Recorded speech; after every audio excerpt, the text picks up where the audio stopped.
Anisan'ny tonga nanatrika ny fanotronana ny AV7 izay nitarihiny Bona Jean-Pierre moa tao anatin'ny fanamariana ny 7 febroary ny lieutenant-colonel Charles Andrenasoavina eo ihany koa ny filohan'ny CST teo aloha ny général Rasoul Sodolin izay isan'ny pitarika ny fihetsiketsehana tamin'ny taona 2024 izy ireo moa dia samy nankasitraka ny firosona ny malagasy ao anatin'ny fampiavana pirenena. Thème mangeza be moa navoaka ny AV7 io ary sorana ny zareo amin'ny fanasana satria tanjona ny fitondram-panjakana ankehitriny ary tanjona ny ray aman-dreny mpampiavana dia ny FFKM ao anatin'le 4F ny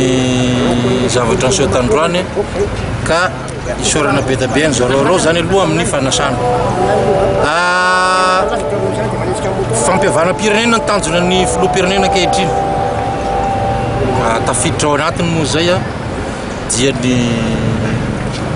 hevitra fa telo angaman'izy teo dia ny fihavanana ho manokana moa zany efa anisan'ny gokan'izay lohahevitra anankiray zay ny tenako sy ireo namako satria nahazo ny grâce présidentielle iny zay anisany mitarika makany amin'ny filaminana eto amin'ny firenena ary mitarika ihany koa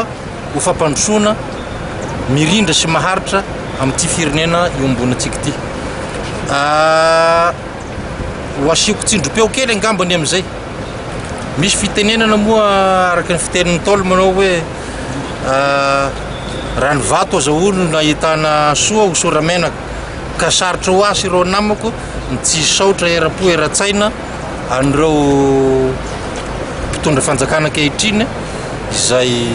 nahitanany zany loharanom-pahasoavana zany. Ino zany voizina le fampiavana famikosa dia le tombontsoa vahoaka ihany jerena moa ve mandeha makany vahoaka zay fampiavana zay raha makany zay mitadiava satria efa mafimafy loatra le ainy amin'ny vahoaka mila amin'izay fandovana zay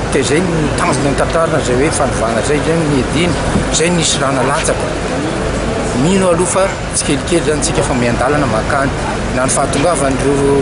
faneken'ireo avy any ivelan'ireo anampy zay zavatra zay mety misy zavatra hoe misy fiatraikany amin'ny fiainan'ny vahoaka zay moa mitadiavana mba hitraka amin'izay oka kosa amin'izay apetraka ny fizarazarana fotoana apetraka angamizay.